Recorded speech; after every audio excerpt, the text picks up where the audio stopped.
Welcome to the Lodge. You've accessed the Lodgecast experience. Warning, warning, dangerous spoilers ahead. Enjoy.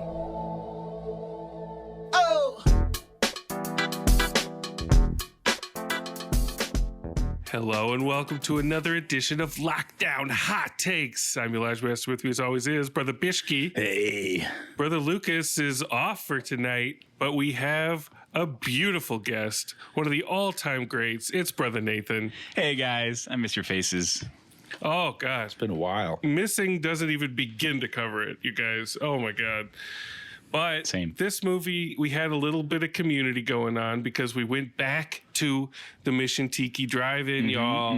Driving experience, y'all. It's Unhinged. That's the movie. All we knew was it was a Russell Crowe road rage movie. So what better entertainment to take in from your automobile in front of a big screen, socially distanced from your friends, than this film. Yeah, it was perfect for the drive-in. We were driving like 100 miles an hour on the freeway to get there. Were you like honking your horn on the way there, Dave? Yes. I mean, we were teasing each other this poster and an assortment of gifts throughout our phones of the lovely Russell. There's a particular gif where he's just seething behind the wheel.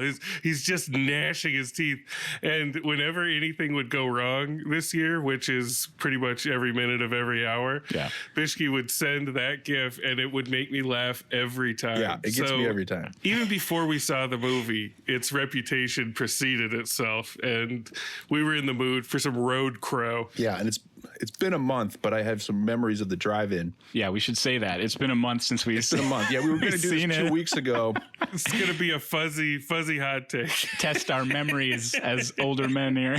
We were going to record this 2 weeks ago, but there was like smoke blowing into my room smelled like a bonfire because of the fires, and I was like, I can't so breathe. gross. I need to leave right now.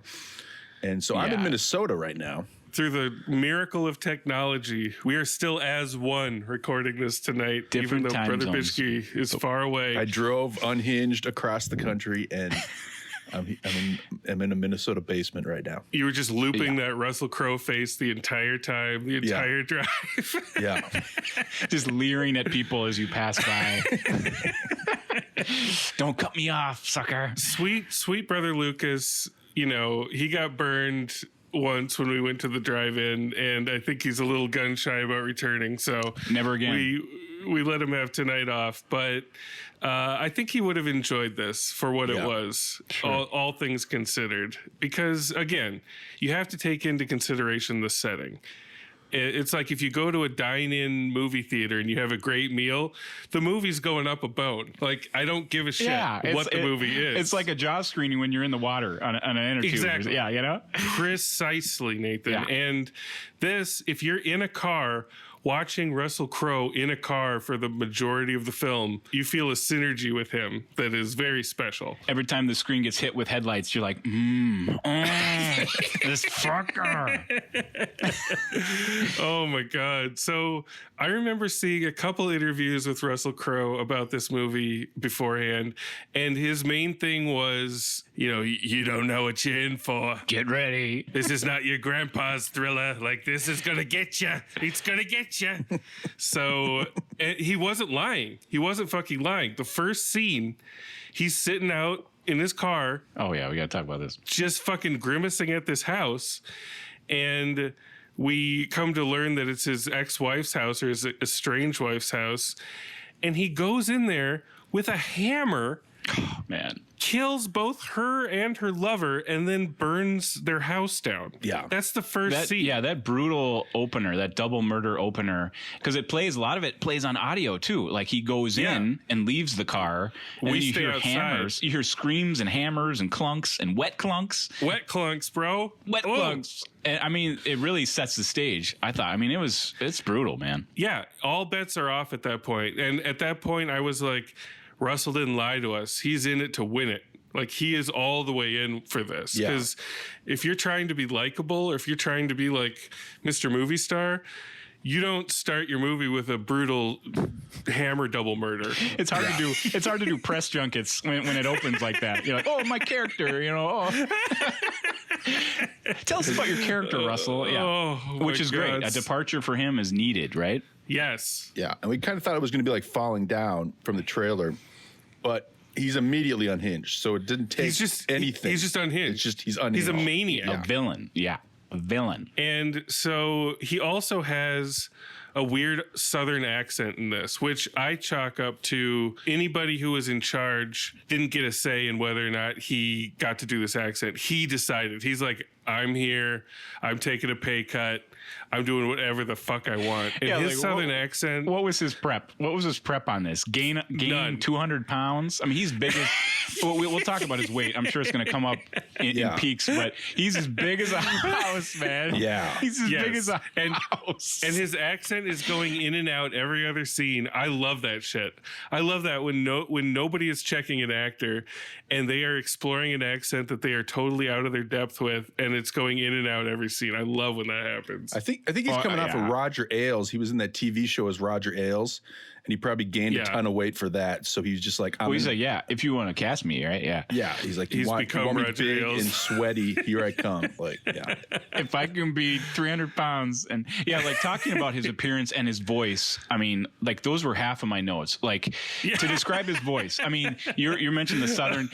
There's a thimble full of Sling Blade. Right? Just to give everybody an idea. A thimbleful of Sling Blade. A little foghorn, leghorn. And what I arrived to was it sounds like he's, when you hold water in your mouth, it's like that. It's like, it's kind of like down here. Because he's got like spittle. He's choking on his own fluids. He's so pissed. Fucking weird. So the problem, at least the problem that I see with this, is that we meet the lead, the woman who is going to be his foil, and she's not much more likable than he is, because she's not out there killing anybody, but they establish her as perpetually late, super irresponsible. And like that shit bugs me. Like I'm not like super into rooting for her because she's so dumb. She's very dumb. Yeah. Yeah. She's a sketch of a character. And I thought, what is her character background? Yeah. Her background is just that she has baggage. You know what I mean? Yeah. She's klutzy. She trips. She just got fired. So they could have done a little bit more with just a little bit more with her, but it's all that she is just she has baggage. And she's not charming. And her character's going through a divorce. She has a precocious son, and her son seems to know more than she does at every turn. Mm-hmm. And there was a point where they're riding in the car. A lot of this movie takes place in the car. It's all in cars, And her son is trying to engage her in talking about Fortnite. I'm a gentleman of a certain age, and I'm already finding out that today's music isn't as good as it used to be. All this other shit it's too damn loud. All this other shit that goes with being an old man. But I know my Fortnite, and I knew enough to know that the shit that the kid was saying was outdated and didn't make much sense. Yeah. So I loved knowing that this kid's advice was bunk, but it does come back later. Yeah. Like the whole movie hinges on Fortnite strategy, which I thought I like was how you hilarious. used hinge there. Yeah, it does hinge on that. Like the plot, that Fortnite's going to come back, and it's just that's going to be his plan to foil Mike Myers at the end. I love thinking about Russell Crowe as like a Mike Myers, because there's scenes in here that are straight out of this Halloween remake. I mean, absolutely. There's kills. He's out of control. He's out of control. She's going to run afoul of him. There's going to be some traffic incident, and there is. It starts off as just like she cuts him off or something, or he's sitting at a light, and she does more than she does more than a throat clear. She does, "Come on, motherfucker," and that just a full honk, a full lay-in of a honk. Yeah, he pulls up and he I think. Does he mention something? He's like, you could have given a courtesy honk. You could have simply just... He knows the rules. Like, he's coherent enough to know you could have given me a throat clear. Like he does give her a chance to apologize. There is a scene like that. She doesn't. She's so like, fucking dumb. And the son's in the back like, apologize to this guy. Yeah, the son knows. He's like, in Fortnite, if you run afoul of somebody that's bigger than you, you apologize. But she doesn't. And before we know it, he's chasing her through the streets of, Louisiana or wherever this was filmed. And there is shameless T2 music ripoff. with the metallic scrapes and stuff. Brad Fiddle stuff. Most of the movie is just these car chases, and you're either in or you're out with that shit. You know, I was in for Crowe as kind of a T-1000. Like, he just is unrelenting. Yeah, but she and she's no Sarah Connor, and so we just have to deal with the fact that he's outwitting her at every step, and she's just like, for a long time, she's in this parking lot, just kind of like trying to figure out what's going on, and oh, it's so frustrating. She's so weepy, It's so they frustrating. don't feel. There's a big problem there. They don't feel like mother and son at all. No, like they're just these two people that showed up at the casting call and got thrown together. Babysitter and baby, and. The exposition is super clunky. She's going through a divorce, and the dad is heard baggage, just on the phone. She has to meet with a lawyer, and through a bunch of crazy mishaps, Russell Crowe ends up with her phone and goes to meet the lawyer at this restaurant. And I think this is the Salad Dragon. Yeah.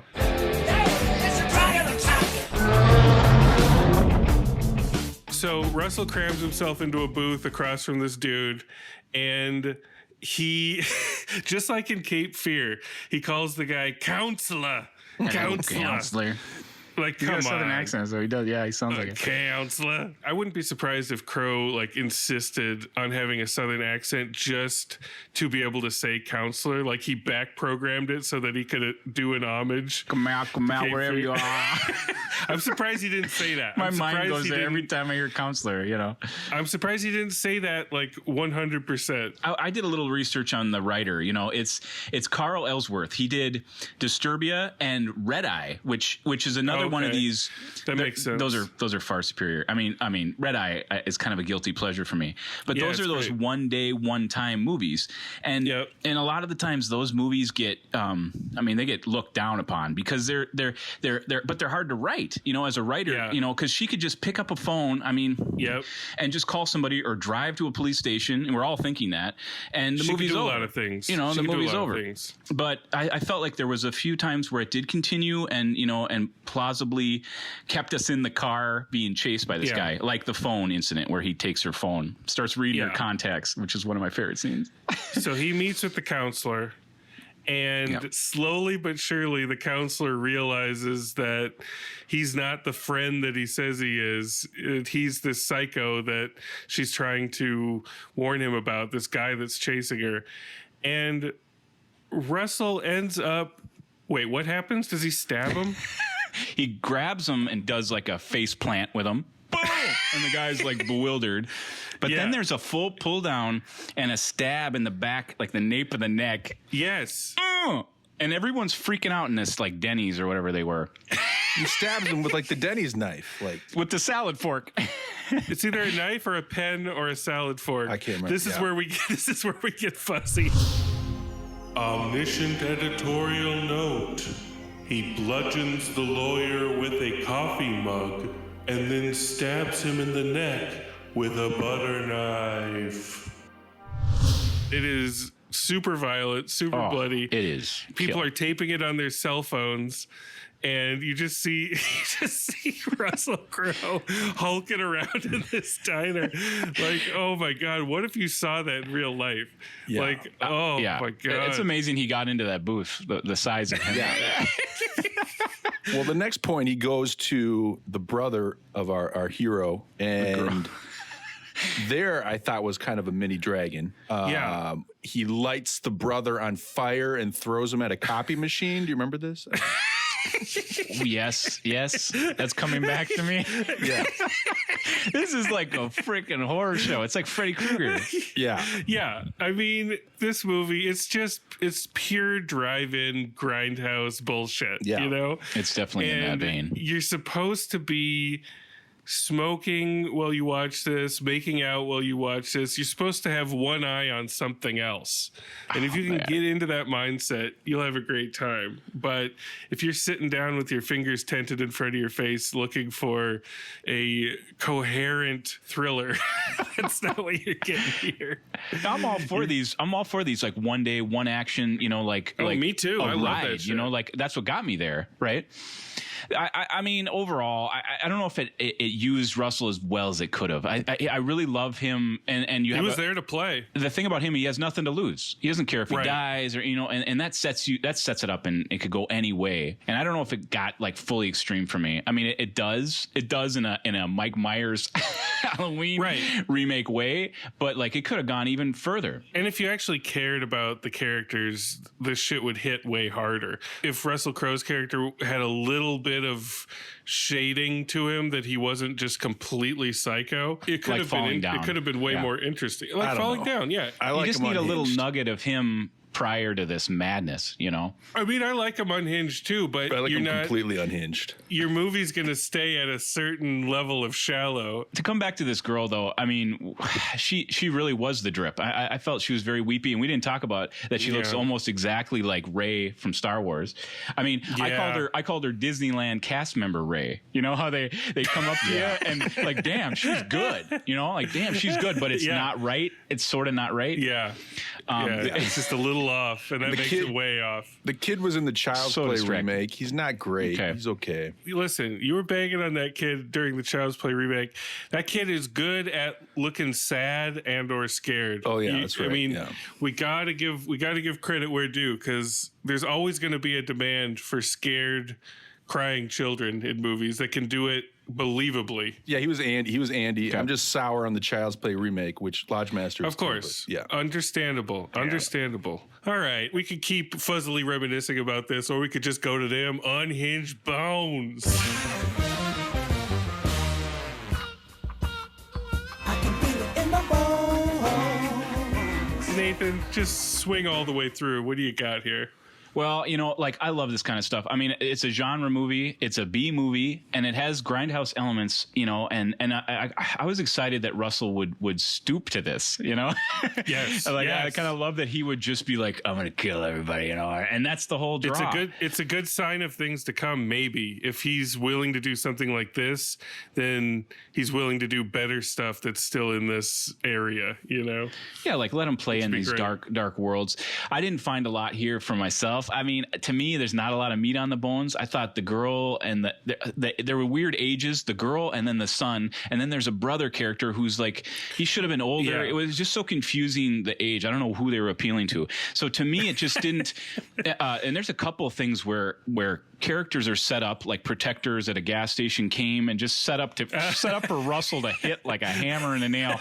And those scenes were really brutal. And I think fans will respond to those kills. Sure. But for me, it just didn't have enough meat on the bones. I'm like, I have a hard time giving this more than. I was like 1.5. I'm sort of a 2 bone. Yeah. I'm 1 bone for Crowe and 1 bone for like the wraparound, danger and excitement of the piece. But it just didn't deliver for me. So I like that's 2 bones for Brother Nathan. Brother Bishke, from what you remember. Yeah. What do you got? From what I remember, the movie was called Unhinged. Yes. And it was unhinged. It was just. It was. It delivered on its promise. The Russell Crowe gift. Scene after scene of Unhinged. The Russell Crowe gift was in the movie, and he He was everything I was hoping for. The living gift. There was a birthday party going on at the drive-in. There was an unhinged birthday party. Complete with whippersnappers. All girls under 13. It was like 13-year-old girls watching Russell Crowe as Unhinged. They were playing soccer before sundown. They were having a great time. Yep. I was just like, is this an unhinged birthday party? Do they know what they're about to watch? Like, There was a row of Mylar balloons, and then after the double brutal opener, one just got let go, and I was like, "That's perfect." That's perfect. Oh my god, they lost it forever. I kind of wanted to talk to him and just understand who are you. No, but fans of Les Mis, who knows, man? I would love an exit interview for them. They had opening credits that was just viral road rage, and I thought it was just Oh yeah, it was just a sign of the time. Like, you know, if it was like a '90s opener on the freeways of Los Angeles this year, it is just road rage, 100 miles an hour city, and so I thought it fit its time. It is so basic. It's so meat and potatoes thriller. It's exactly what I wanted. It's got a hard charging villain, and I always like that. So he's hard charging. He's hard charging. Confirmed. It gets a bump because of the drive-in experience. So I'm giving you 2.5 bones. I had a lovely time at the drive-in, even though it disappeared from my memory quickly after, and it's fun talking about it. Unhinged is here for a good time, not for a long time. We're lucky to have what we got from it. Yeah, and it's the first movie with like a decent budget, because most of these movies we've seen in lockdown have had just miserable budgets, but this one was at least, you know, had some. It felt sort of like a movie. High budget kills. You know, I can't go that far into Love and Light with this one. I agree with everything you guys said, but my projector bulb's a little more dim on this one. You know, I got to give a full bone to Russell. I love this new direction. I hope he keeps the weight. I hope he keeps the insane bad guy potential that he has. And I got to give a half bone to just the atmosphere of the drive-in and the Unhinged birthday party unfolding around us. And that's where I top out. It's 1.5 bones for me. I can't go any higher, but I did enjoy it. I had a good time. Mm-hmm. And I think it's going to do great when it comes to video rental, when it comes to streaming. Like people are gonna find it. You see that face and like it's over. You're renting it. Your hand is automatically going to rent that shit. Russell Crowe. He's good. Yeah. I can't wait till families sit down together and they're like, oh, we all agree that we like Russell Crowe. And then boom, double Thanksgiving movie. Oh my God. 1.5 bones for me, but I do recommend it to anybody listening to us, because I mean, you're gonna enjoy it. So hit the drive-in if you got a drive-in. That's Unhinged, ladies and gentlemen. We did it. We made it through traffic with Russell Crowe, and we look forward to more from him. Wow. Love and Light boys. Both these boys are doing the GIF right now. They're doing the gnash of the teeth. Wish you could see it. Hold water in your mouth. It's a beautiful thing. Love and Light, everybody. Love and Light. Love and Light. Oh.